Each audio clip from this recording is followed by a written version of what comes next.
हाँ मां गुज़ारिश कंदुस नसीर मेमन साहब के तारुफ़ जो मोहताज ना है। मेहरबानी तव्हांजी, तव्हां सभिनी जे ताड़ियुनि में नसीर मेमन साहब। आप अभी कोटरी बैरेज पे चले जाएं। कल मैंने सखर बैरेज से ट्रेवल किया है यहाँ तक। पूरे रास्ते में एक छोटा सा नाला बह रहा है। मुझे किसी डेटा की जरूरत ही नहीं पड़ती honestly. It is so visible, it is so obvious. Indus की जब हम बात करते हैं, वाटर राइट्स की बात करते हैं, तो ये कोई सिर्फ एक नहर का, एक दरिया के एक बहाव की बात नहीं करते हम। ये एक तहजीब की बात करते हैं। एक जीते जागते उस 6-7 करोड़ लोगों के वजूद की बात करते हैं, क्योंकि Indus is the life line. ये मैं महावरतन तो नहीं कह रहा। पूरे सिंध की आप इकोनॉमी देख लें, सोशियोलॉजी देख लें, जिंदगी का कोई पहलू उठा लें, आप इंडस माइनस करके आपको सिंध कहीं नजर आएगा नक्शे में? कहीं आप तस्वर कर सकेंगे सिंध का अगर दरमियान में दरिया नहीं बह रहा तो? ये 6 करोड़ लोगों की ग़िज़ा कहां से आती है? ये इतने सारे करोड़ों लोगों को पीने का पानी कहां से मिलता है? ये अनाज कहां से उगता है? ये पूरा जिंदगी का सिलसिला, ये मुआशरा कैसे चल रहा है? आप इंडस को माइनस करके सिंध का तस्वर कर ही नहीं सकते। तो आप बुनियादी तौर पर वजूद के उस बुनियादी जुज को खत्म करना चाह रहे हैं, जिसके बाद कोई डेटा, कोई दलील, कोई हवाला, कोई तकरीरें सब बेमाने हो जाती हैं। और ये आज यहां तक जो सिलसिला पहुंचा है, जहां पर आज हम खड़े हैं, कि आज आपके दोनों डैम्स खाली हैं। जो इनफ्लो आता है वो आउटफ्लो है। 17,000 क्यूसेक पानी, इतना तो आपकी एक रोडी कैनाल उठा लेती है पानी। जितना रोडी कैनाल उठाती है, जितना पानी दरिया में आ रहा है, इससे अंदाजा कर लें, नारा कैनाल जैसा। तो 1859 में पहला अपर बारी दोआब कैनाल रावी से बनाया। पौने 200 साल में हशर ये हुआ है इंडस का कि यहां 200 मिलियन एकड़ फीट का बहाव इंडस डेल्टा के पास आता था, अगर आप एक सदी पीछे चले जाएं। और अब आप 7-8 मिलियन एकड़ फुट के लिए हम भीख मांगते फिरते हैं कि वो दे दो कि ताकि लोग जिंदा रहें। इंटरनेशनल पैनल ऑफ एक्सपर्ट्स ने रिपोर्ट में कहा कि सिर्फ डेल्टा की सेहत की बात क्या, उनके ब्रीथ करने के लिए, वजूद को सलामत रखने के लिए इतना सा पानी देना है, वो भी नहीं आता। तो ये पौने 200 साल में ये हशर हुआ है। वो टिपिंग पॉइंट पे चीजें आ गई, कुछ बचा नहीं मजीद बातचीत करने को कि किस चीज पे बात करें। इरसा से सर्टिफिकेट लिया गया पिछले साल जनवरी में। सिर्फ सिंध के एक वाहिद मेंबर ने हिम्मत की, उसने मुखालफत की। जिस माहौल में सर्टिफिकेट लिया जा रहा था, पता नहीं एहसान लगारी साहब यहां बैठे हैं या नहीं है। एहसान साहब, कॉम्प्लीमेंट्स टू यू। आपने बड़ी हिम्मत की कि आपने उससे इनकार किया सर्टिफिकेट देने से। आपने हिस्ट्री के रिकॉर्ड में नाम तो दर्ज करवाया कि सिंध ने इनकार किया था। वो सर्टिफिकेट लिया गया कि ये चोलिस्तान फीडर कैनाल 6 माह का सैलाब का कैनाल होगा। चलें, सैलाब तो किसी ने अगर आपको गारंटी लिख के दे दी है कि हर साल आया करेगा, तो वो हमें सर्टिफिकेट दिखा दें जहां से आप वो लाए हैं, क्योंकि सैलाब का तो कोई भरोसा नहीं। लेकिन जब PC1 बनता है तो वो 6 महीने की कैनाल का PC1 नहीं है। तो ये तो इरसा का सर्टिफिकेट ही नल एंड वाइड है। सबसे पहले उसको उठा के ट्रेश कर देना चाहिए। ये खत्म है, ये कानूनी तौर पर इलीगल हो गया है। 6 महीने के पानी की आपने इजाजत ली थी और आप उसके ऊपर 9-10 महीने कैनाल चलाना चाहते हैं, तो जो सर्टिफिकेट बेसिकली लिया गया था वो ही खत्म हो चुका। बेसिक प्रीमाइज, अभी हम CCI की बात नहीं कर रहे। आज सोचिए, आज इस हालत में अगर चोलिस्तान कैनाल होता, मैं आज की बात कर रहा हूं, ऐसा तो हो सकता था ना कि आज चोलिस्तान कैनाल, चोलिस्तान स्कीम बन चुकी होती। 5 मिलियन एकड़ फीट पानी चाहिए पूरे चोलिस्तान ग्रेटर और सिमालर को इरिगेट करने के लिए। सिर्फ चोलिस्तान की बात हो रही है। चौबारा अलग है, जलालपुर अलग है, और आपकी जो मजीद स्कीमें आपके दिमाग में वो अलग हैं। इस मौके पे पीने का पानी जब दस्तयाब नहीं है, आज अगर 5 मिलियन एकड़ फीट पानी आप वहां बहा रहे होते तो सिंध तो बाद में, पहले तो पंजाब भूखा मरता। इनको अपने लोगों की ऊपर भी तरस नहीं आ रहा। कहां से लाते आप 5 मिलियन एकड़ फीट पानी? और आपने इंटरनेशनल एग्रीमेंट कर दें जनाब, ग्रेन के सप्लाई के, कारपोरेट एग्रीकल्चर को सिंध के या पंजाब के या पख्तूनख्वा और बलूचिस्तान के लोगों के लिए तो नहीं हो रही। ये तो आपने ओपनली कहा है कि आप इसको गला बेचेंगे, डॉलर कमाएंगे। तो कहां से आता उसके लिए पानी? आपने तो 10, 15, 20 साल की गारंटीड सप्लाई चेन देनी थी। ये तो नहीं होता कि स्पॉट बाइंग हो रही हो ग्रेन की। कारपोरेट फार्मिंग स्पॉट बाइंग के लिए नहीं होती, हमें समझ में आता है। तो इसकी प्रैक्टिकलिटी आज यहां हो जाती है। आज खड़े हैं, मुझे बताइए, आज चोलिस्तान कैनाल होता, ग्रेटर चोलिस्तान होता, कहां से आप इसको आबाद करते हैं? टोटली इनसेन थिंकिंग है।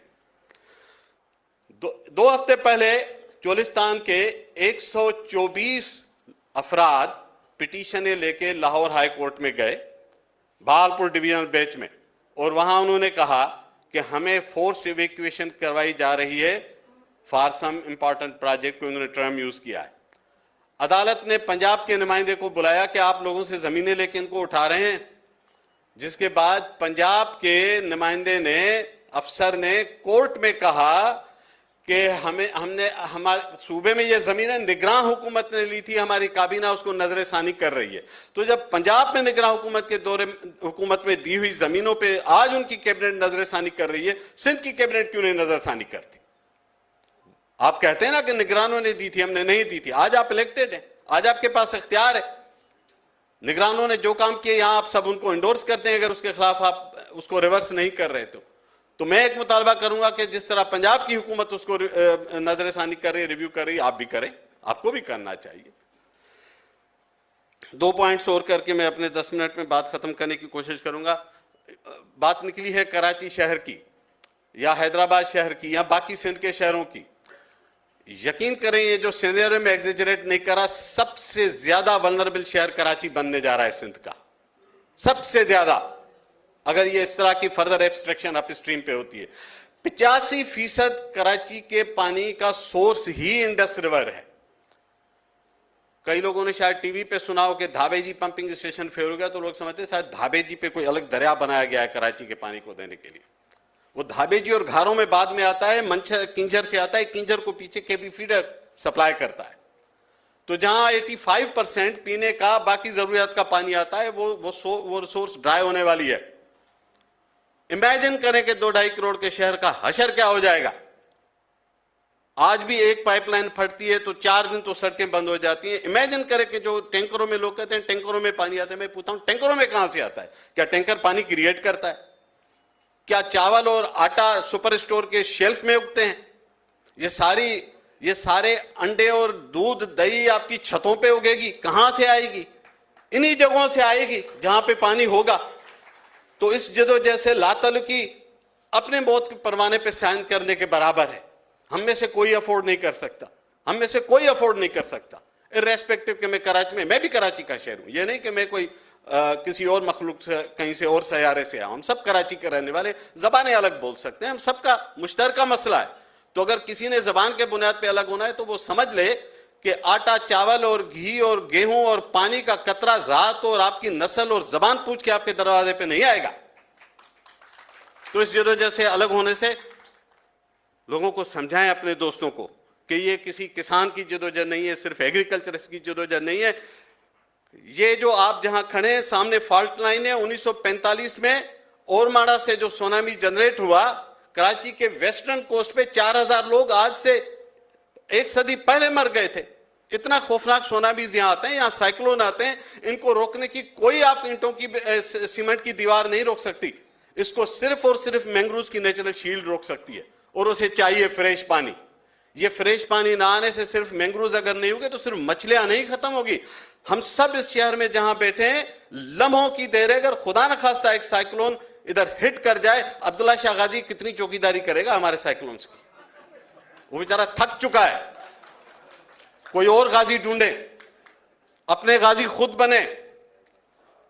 पिछली सदी में एवरेज 4 साइक्लोन कराची के कोस्ट से गुजरते थे। आज 25 साल में मेरे ख्याल 5-7 साइक्लोन गुजर चुके हैं। कभी ओमान चले जाते हैं, कभी गुजरात चले जाते हैं, हर मर्तबा नहीं जाएंगे। We need mangroves to protect Karachi, and mangroves need fresh water, otherwise survival नहीं है। तो जरा लॉन्ग टर्म सोचें, हम अगले जनरेशंस की बात कर रहे हैं। बहुत वल्नरेबल है कराची शहर, बहुत वल्नरेबल है हैदराबाद शहर, सारे सक्खर लाड़काना सब वल्नरेबल हैं, इसमें से कोई इम्यून नहीं है। मैं लास्ट बात कहूंगा कि अब यहां से आगे जदोजहद और ये सब चीज तो चलती रहेगी। 1859 से आपने डैम्स बनाए, बैरेजेस बनाए, कैनाल्स बनाए, क्या कुछ नहीं बनाया। आपने फसलें उगाई, कॉर्पोरेट फार्मिंग तक आ गए, सब्सिडिशन से लेके। मैं ये मुतालबा करता हूं कि कोई नई स्कीम का सोचने से पहले इंडिपेंडेंट, इंटरनेशनली रेप्यूटेड एक्सपर्ट से 250 साल की इंडिपेंडेंट ऑडिट करवाई जाए। All structures should be audited. All barrages, all dams, all canals, everything should be audited. हमें पता तो हो कि पानी कहां पे कितना चाहिए था, क्यों यह डैम बना था, क्यों यह नहर बनी थी, क्यों यह कैनाल निकली थी, कहां पे इसका पानी इस्तेमाल हो, आपकी प्रोडक्टिविटी क्या है, आप जाया कितना करते हैं, आप पीते कितने, आप फेंकते कितने। समंदर के नीचे जिसे ये कहते हैं कि पानी जाया होता है, उनके गोल्फ कोर्सेज का पानी नाप ले जाके, समंदर के नीचे जाया होता है, गोल्फ कोर्सेज में जाया नहीं होता। अब 50-50 लाख कारें धोते हैं शहरों में, वो भी पानी जाया नहीं होता, समंदर में पानी जाया होता। तो इन तमाम चीजों की ऑडिट हो, इस ऑडिट से जो नतायज हो उसके बाद आगे की कोई बातचीत होगी। Anything less than that Sindh would not accept. इसके बगैर कोई स्कीम, कोई कैनाल, नथिंग, एक कतरा भी पानी का सिंध अब अफोर्ड नहीं कर सकता, उसको एक्सेप्ट नहीं करेगा। Thank you very much.